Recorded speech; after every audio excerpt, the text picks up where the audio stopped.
Hi friends, today we are going to discuss further concepts in audit and auditors or company audit. There are total 139 to 148 sections.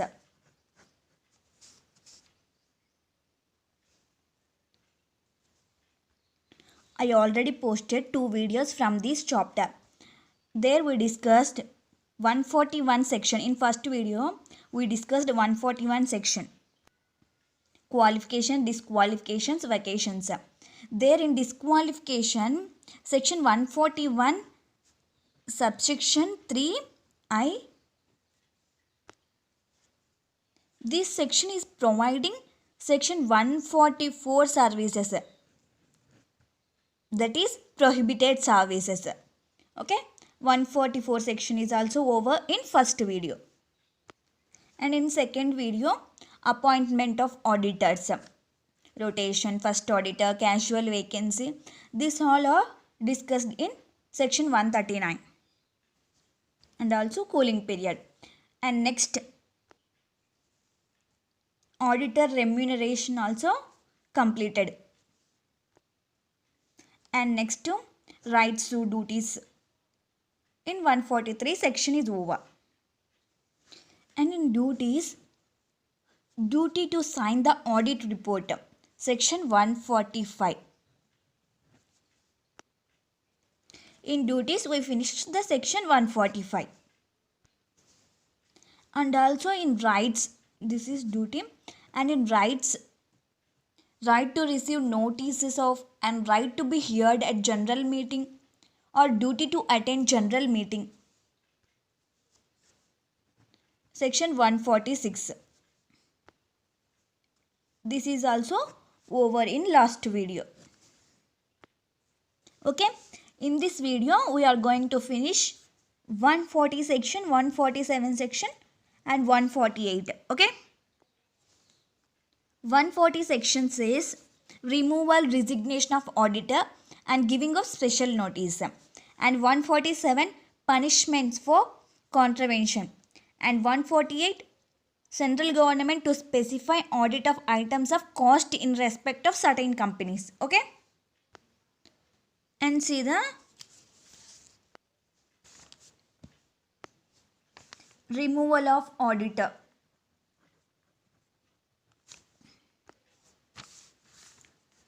See, at AGM and EGM, removal auditor at AGM, procedure for non-ratification procedure, and procedure for appointing an auditor other than retaining auditor. Okay, procedure for non-ratification and procedure for appointing an auditor other than retiring auditor, Removal at EGM, board of directors should pass board resolution to remove auditors. Okay, in application to CG, ADT form ADT 2 within next 30 days. Okay, from here within next 60 days conduct EGM. Here pass special resolution. Here before passing special resolution, auditors should be given opportunity of being heard. Okay, this is the process at AGM, removal of auditor. And see in AGM, process of removal of auditor. Here members,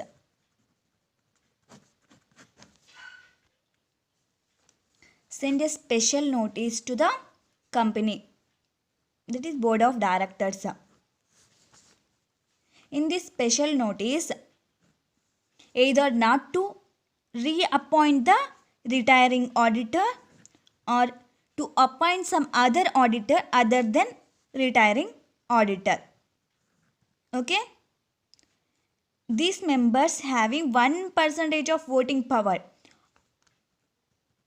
are 5 lakhs paid up capital on the date of sending notice. Okay, then board of directors inform retiring auditor. Inform copy of special notice, copy in the form of written representation. Okay, and see here, time limit not earlier than 3 months but at least 14 days before AGM. That means maximum gap 3 months, minimum 14 days. Okay, here board of directors members, here board of directors state the fact of receipt of written representation in AGM notice, that is 21 days before AGM, plus send a copy of written representation written at least 7 days before AGM to the members. State the fact receipt of written representation and send a copy to the members. This is the process of removal of auditor at AGM. Okay, and see here, if a copy of written representation is not sent to members either due to auditor's fault or company's fault, then the auditor may request the company that it shall be read out at AGM. Okay, and a copy of written representation shall also be filed with ROC. And see, special notice is not required if the individual or audit firm have completed their respective tenure, that is 5 years or 10 years. Okay, and see, if auditor abuse the written representation, then application to tribunal. Application by whom? Company or aggrieved person. Okay, then tribunal pass an order, need not send to members and need not be read out at AGM, but only when satisfy the requirement, that is that the auditor abused his right of representation. Okay, and see next, and what circumstances retiring auditor cannot be reappointed?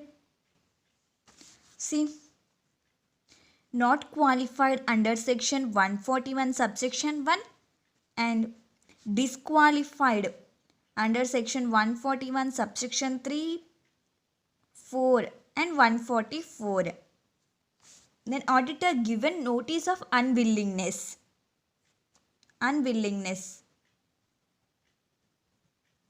And next, written certificate not sent by auditor or not obtained by company. Then proposed appointment is within ceiling limit under section 141 subsection 3G. According to this, a resolution passed at AGM not to reappoint retiring auditor or to appoint some other auditor.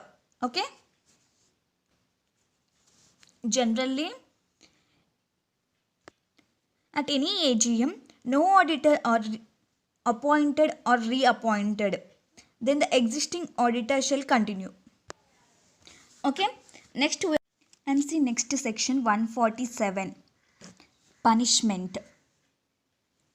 From section 139 to 146, both inclusive. Any contravention, then punishment for company fine shall not be less than 25,000 but which may extend to 5 lakhs. And penalty on officers,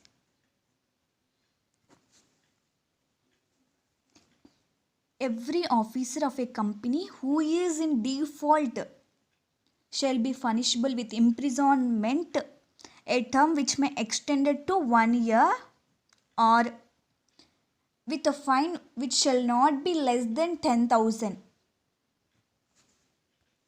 but which may extend to 1 lakh, or both imprisonment and fine. And next, penalty on auditor.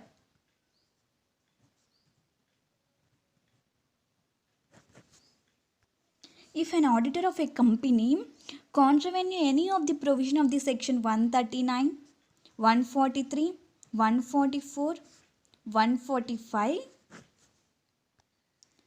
then the auditor shall be punishable with a fine shall not be less than 25,000 but which may extend to 5 lakhs. And see, if the auditor knowingly or willfully with the intention to deceive the company or its shareholders or its creditors or tax authorities, he shall be punishable with imprisonment for a term which may extend to 1 year, and fine which shall not be less than 1 lakh but which extend to 25 lakhs. And also further, the auditor refund the remuneration received by him to the company, and pay for damages to the company's statutory bodies or authorities or to any other persons for loss arising out of incorrect or misleading statements of particulars made in his audit report. And see, next, liability of audit firm. Audit firm acted fraudulent manner, then partners shall be liable joint and severally under section 447. Okay, these all are punishments for contravention. Okay, and next and last section 148, cost audit. According to the Companies Act 2013 plus companies cost records and audit rules 2014. Okay, see the first rule 3.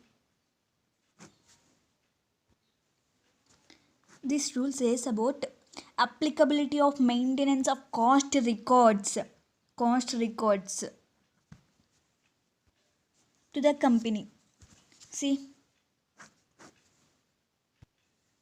company should be engaged in either manufacturing goods and provision of services. Should have overall turnover of all the products or services as 35 crores or more. Okay, but there is an exception for this.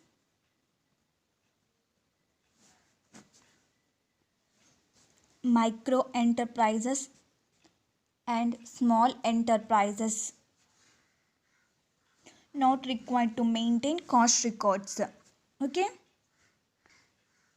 even though it satisfies the limits.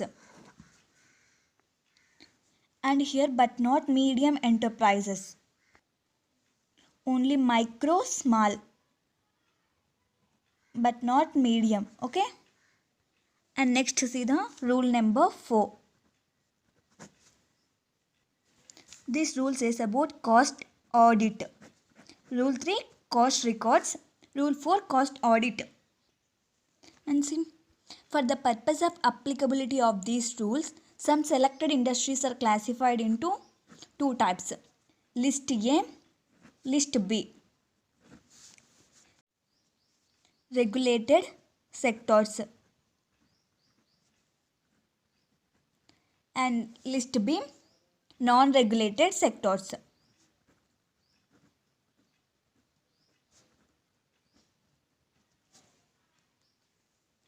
Examples of regulated sectors: electricity generation, drugs and pharma, sugar and industrial alcohol. Okay.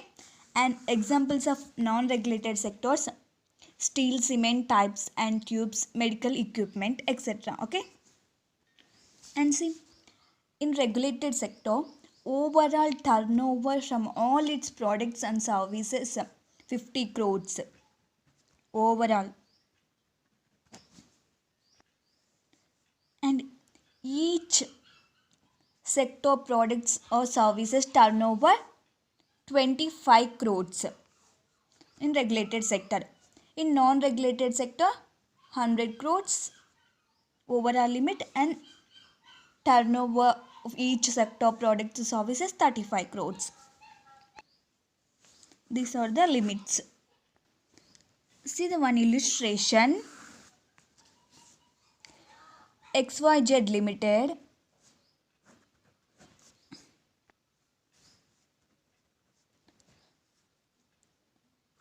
list A, list B, next uncovered products, and see turnover. List A turnover 24 crores, list B 36 crores, uncovered 50 crores, overall 110 crores. Friends, one question for you.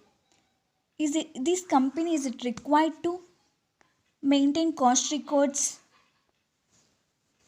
XYZ Limited, manufacturing sector. Now tell me, is it required to maintain cost records?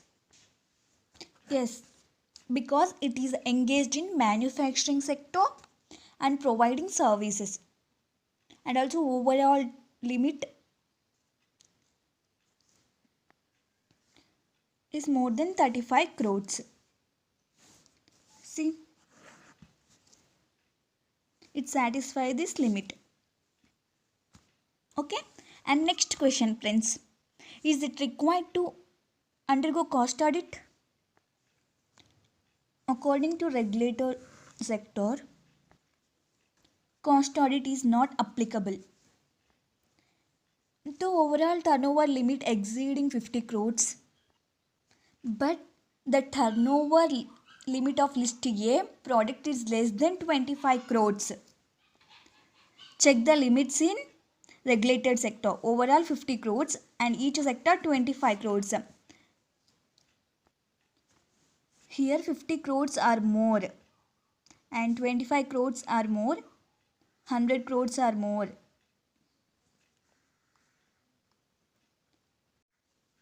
Regulated sectors satisfy the overall limit too, that more than 50 crores, but turnover of list A products less than 25 crores. So cost audit is not applicable for regulated sector.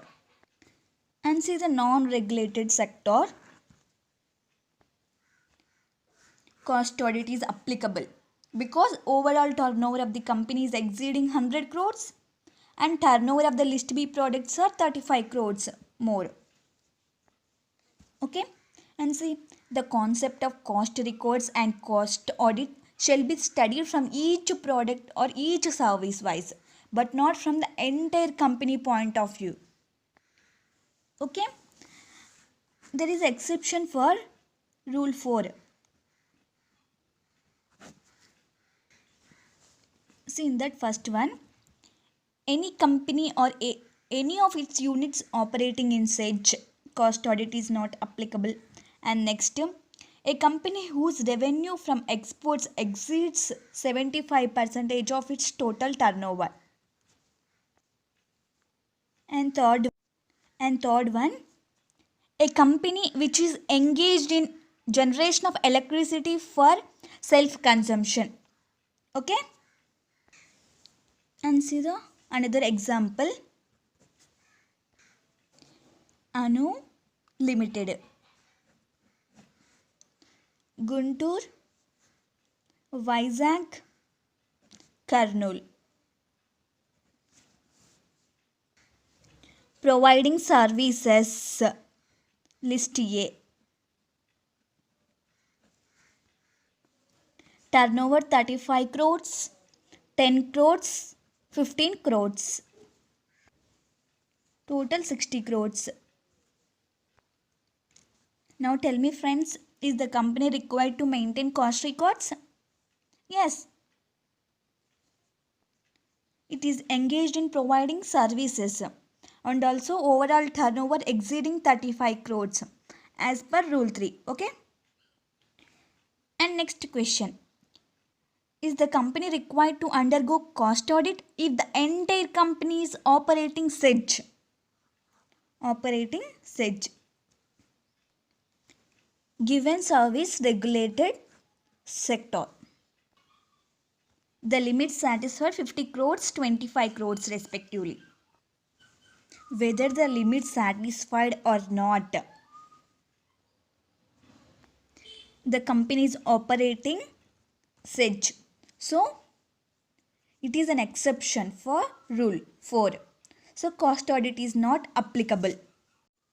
And friends, will your answer be different if only Guntur branch is operating SEDGE? So in that case, the records of only Guntur branch exempted in cost records, since it is the only unit operating in SEDGE. But for other branches which are not operating SEDGE, cost audit is still applicable. Okay. And see here, exemptions from rule 4 will not automatically lead to exemptions from rule 3. But however, rule 3 will definitely leads exemptions from rule 4. Okay. And next rule 5. Appointment of cost auditors. Eligibility CMA plus COP. And see, company auditor is equals to cost auditor. That is, all the qualifications, disqualifications, rights, duties of a company auditor appointed under section 139 are equally applicable to cost auditor appointed under section 148. But the concept of rotation is not applicable to cost auditor. Who can appoint cost audit? Section 177, Audit Committee recommended Board of Directors. So, Board of Directors will appoint. If Section 177 not applies, then Board of Directors will appoint directly. But however, remuneration shall be subsequently ratified by shareholders. And time limit for appointment 180 days from the commencement of financial year. And communication with CG, Board of Directors needs to communicate with CG in CRA 2 within 30 days of appointment or expiry of 180 days from commencement of financial year, whichever is earlier. But maximum time limit to file CRA 2 within 180 days to CG. 180 days from the commencement of financial year. Okay. And tenure of cost auditor, tenure 180 days from close of financial year or till he submits his reports.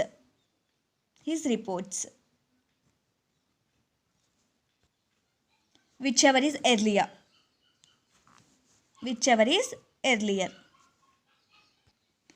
Maximum time limit to submit the cost audit report 180 days from the close of financial year. Okay. And next, rule 6, reporting by cost auditor.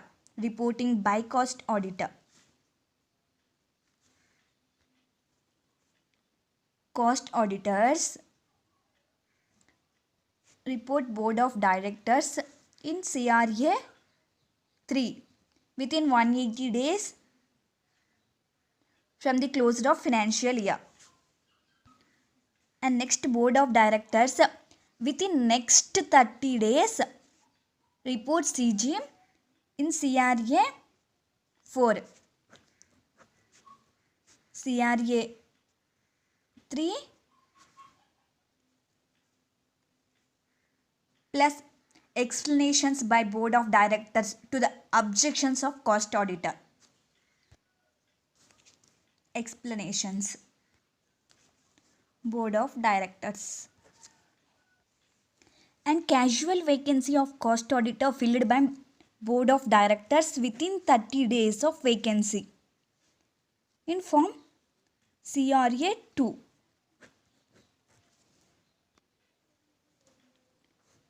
To CG. Here 180 days limit is not applicable since casual vacancy may arise even after the expiry of 180 days also. Okay. In CRA 2, details relating to new appointment and reasons for removal of existing auditor. Okay. And next, see the Companies Auditor Report Audits, CARO 2016. According to section 143 subsection 11 of the Companies Act 2013, the company auditors are required to report on matters prescribed under CARO 2016 in his audit report. It applies to each and every company, including foreign company, but except the 1-person company, small company, banking company, insurance company, section 8 company, private limited companies. CARO not applicable for these companies. But in private limited company, subject to some conditions, CARO not applicable. See, less than or equals to 1 crore paid up and reserves and surplus. And next to loans less than or equals to 1 crore and turnover less than or equals to 10 crores. And it should not be subsidiary or holding of any public company. Okay. If it satisfies all these 4 conditions, then non-applicability of CARO with respect to private limited companies. Okay. And see includes and excludes in each of them. First, see paid up share capital. Paid up share capital includes equity share capital, preference share capital. Okay. And next, excludes in paid up share capitals calls in arrears, calls in advance, share application money received but pending allotment. Okay. These all are excludes. And next, reserves and surplus includes and excludes. Includes revenue as well as capital revenue. And next, include revaluation reserve shall also be considered. And next, P&L account debit balance should be set off against the total. These all are included in reserves and surplus. And excludes provisions, short-term provision and long-term provision. Whether short-term or long-term, so that excluded. from reserves and surpluses. Next, loans includes loan taken only from banks, financial institutions like NBFCs. In banks, irrespective of nature of bank, whether scheduled, non-scheduled, or private sector, public sector, domestic or foreign, irrespective of nature of loan, whether short term or long term, secured or unsecured, including credit card use. See, loans taken from banks, financial institutions like NBFC. Banks, irrespective of nature of banks, whether scheduled, non-scheduled, private sector or public sector, domestic or foreign, irrespective of nature of loan, whether short term or long term, secured or unsecured, including credit card use. And see, the limit of 1 crore, is cumulatively for loan taken from all the banks and financial institutions, but not per bank, per financial institution wise. Okay. And next point, the limit of 1 crore need not be satisfied on 31st March, but it is just enough if it's satisfied at any point of time during the year also. Okay. And next, turnover. Turnover includes sale of goods, rendering of services. Okay. And excludes non-operating investments like interest, dividend received in non-trade investments. And also exclude sales returns, trade discounts if any. Okay. And next also another one, exclude GST if it is credited separately. These three are excluded. First, non-operating incomes like interest, dividend received on non-trade investments. And next, sales returns, trade discounts if any. And next, GST if it is credited separately. Okay. And next, see, company having branches and subsidiaries, associates and private unlimited companies. So in this case, the limits of Caro shall be computed on the basis of entire company wise, including the amounts from all the branches. Okay. Once Caro is applicable for the company, then all the branch auditors are required to report on matters prescribed in Caro 2016 in their branch audit reports with respect to the concerned branches. Okay. And next, in this case, the limits of Caro shall be computed on the basis of standalone financial statements of each company, even in the case holding companies. And Caro 2016 is not applicable for audit reports on consolidated financial statements. Okay. And next, private unlimited companies. Here Caro is applicable for private unlimited companies irrespective of amounts. The exemption is only given for private limited companies. Okay. And next we are going to discuss matters to be reported under Caro 2016. Okay.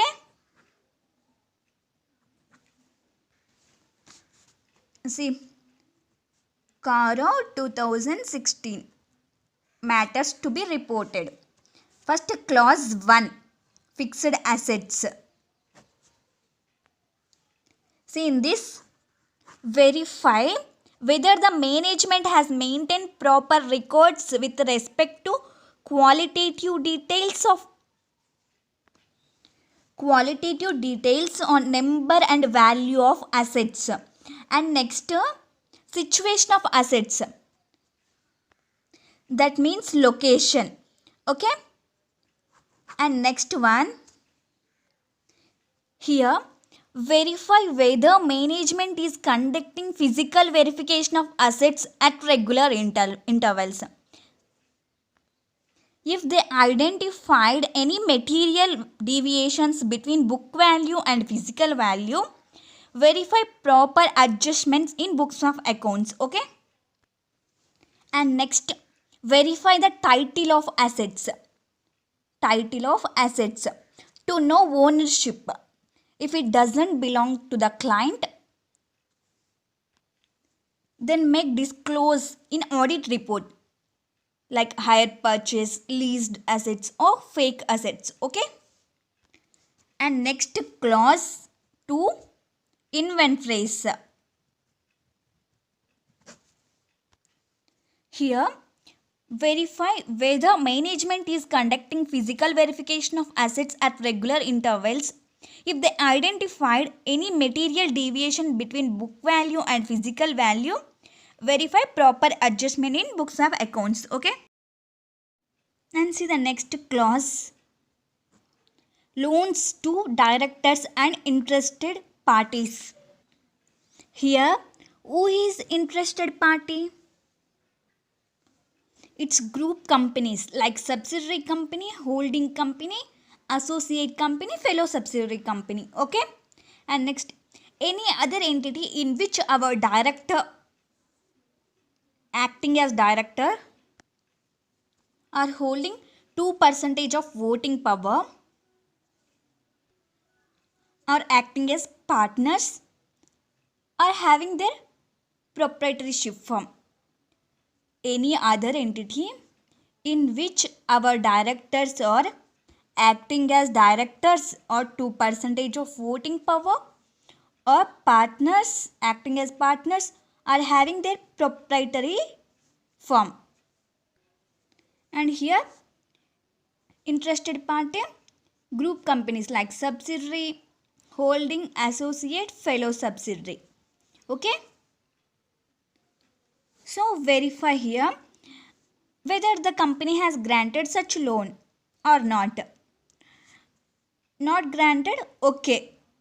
If granted, then disclose amount of loan and parties involved. Okay, amount of loan, parties involved. And next, ensure terms and conditions should not be prejudicial to the company. Okay.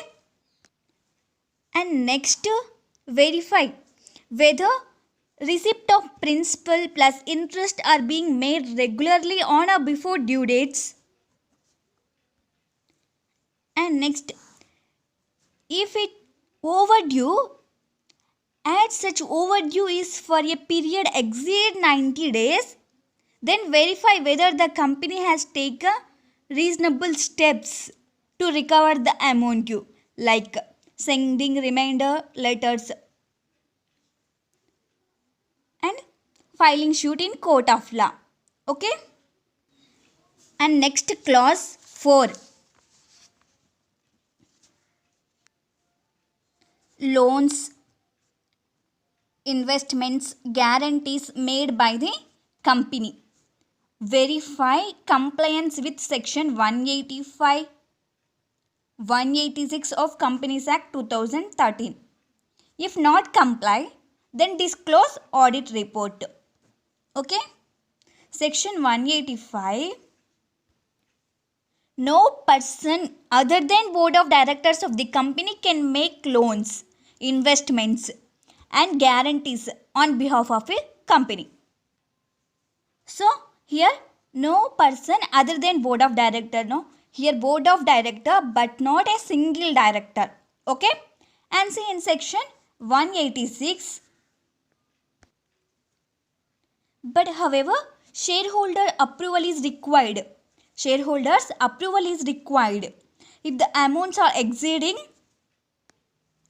60% of paid up share capital plus free reserves plus security premium or 100% of free reserves plus security premium, whichever is higher. Okay. And see the next clause 5, deposits.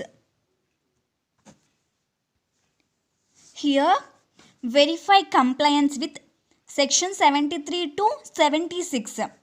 73 to 76. And any orders passed by RBI and any orders passed by NCLT, National Council Law Tribunal. And next, any other rules and regulations with respect to deposits. Okay? If there is non-compliance, then disclose in audit report. Okay? And next, clause 6. Cost records. Here, verify whether the company is required to maintain cost records as per section 148 of Companies Act 2013. Section 148 of Companies Act 2013. Read with Companies Cost Records and Audit Rules 2014. Okay? Here no means okay. If maintain, then verify whether the company has maintained such records. Verification. Okay? And next clause 7, statutory dues. Like income tax, GST, etc. Okay? Here, undisputed due and disputed due. Here, verify whether it has been paid on or before the due date. On or before the due date. Verify. If not paid, see here, such non-payment is for a period exceeding 6 months as on the last day of financial year, then disclose amount not paid and reasons for not payment. Okay? And here, disputed due, disclose amount in dispute. And the firm with which the appeal is filed, like IT, Income Tax, Appeal Tribunal, High Court, Supreme Court. Okay? And next, clause 8. Default in repayment of dues. Clause 8. Default in repayment of dues. Here, verify whether there is any default in repayment of dues. Verify whether any default in repayment of dues, banks, financial institutions, and debenture holders. And if default is there, yes, then disclose amount of default and period of default. Amount, period. Each lender wise. Okay? And next, clause 9. Application of funds. Here, verify whether funds are utilized for the same purpose for which they are raised. Okay? Verify. If not, funds are not raised for the said purpose for which they are raised, then verify subsequent ratification. Okay? And next, clause 10. Reporting of frauds. Reporting frauds. Here, verify whether there is any fraud on or by the company. Verify. If yes, then disclose amount of fraud and nature of fraud. And here, parties involved in fraud is not required as per Caro 2016. Okay? And next, clause 11. Clause 11. Managerial remuneration. Here ceiling limit on managerial remuneration as per section 197 schedule 5 less than or equals to 11% of net profit. 1 managing director, 2 or more managing directors, 1 normal director, 1 or more normal directors.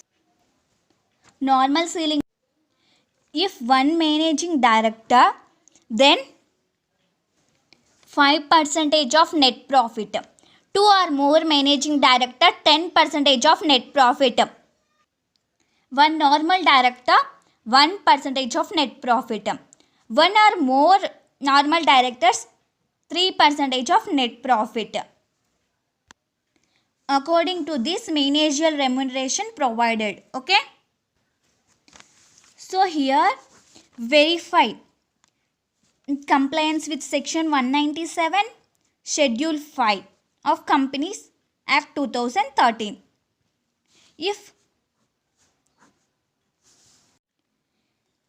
paid in excess of those limits, that is without CG permissions, then verify these steps taken by the company to recover such excess amount. Okay. This managerial remuneration topic already covered in accounts syllabus. See into account syllabus, financial statement of companies. Okay friends. And next clause 12. Nidhi company. For example, chit funds companies like Margdarshi. Okay. Here verify whether the company has maintained minimum net owned funds, that is net worth to deposit ratio 1:20.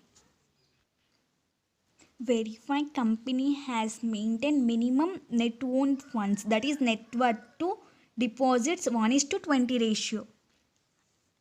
And also verify whether the company is maintaining 10% of deposits accepted as on unencumbered term deposits with a schedule bank. See, for every 1 rupee of net owned funds, the company cannot accept deposits for an amount exceeding 20. That is, maximum amount of deposits that can be accepted 20 into net owned funds. Okay, and see here. The company has to make term deposits with any schedule bank for an amount is equals to 10% of deposits accepted. And the company should not raise any loan and the security of such term deposits. That is, term deposits should be free from any charge or security. Okay. And next clause 30. Related party transactions. Here verify compliant with section 177, 188 of Companies Act 2013 and AS 18. It will be discussed at the time of SA 550. If there is non-compliance, then disclose in audit report. Okay. Next clause 14. Preferential allotment. Here verify compliance with section 42 of Companies Act 2013 and also verify the purpose of preferential allotment. If there is non-compliance, then disclose in audit report. Okay. And next clause 15. Non-cash transactions. Here verify whether the company has entered into any non-cash transaction with directors. No? Then okay. If yes, then verify whether they have maintained register required as per section 192.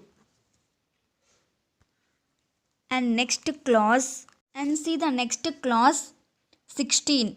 This is the last clause, NBFI, non-banking financial institution. Here verify whether the company is required registration under section 45 IA of RBI Act 1934. Okay, and here if so required, verify whether the company has obtained such registration.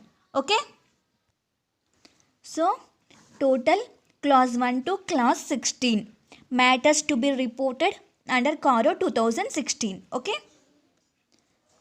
these all are the matters to be reported.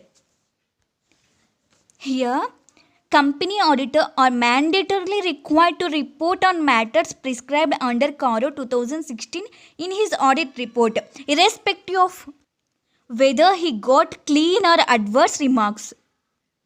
But however, if auditor is reporting any of the matter with qualifications or adverse remarks, unable to obtain audit evidence with respect to any matter, then he must state the reasons for such qualifications or adverse remarks or inability to obtain audit evidence. Okay friends, today company audit or audit and auditors chapter is over. Next we will discuss another chapter. Okay friends, all the best. Bye.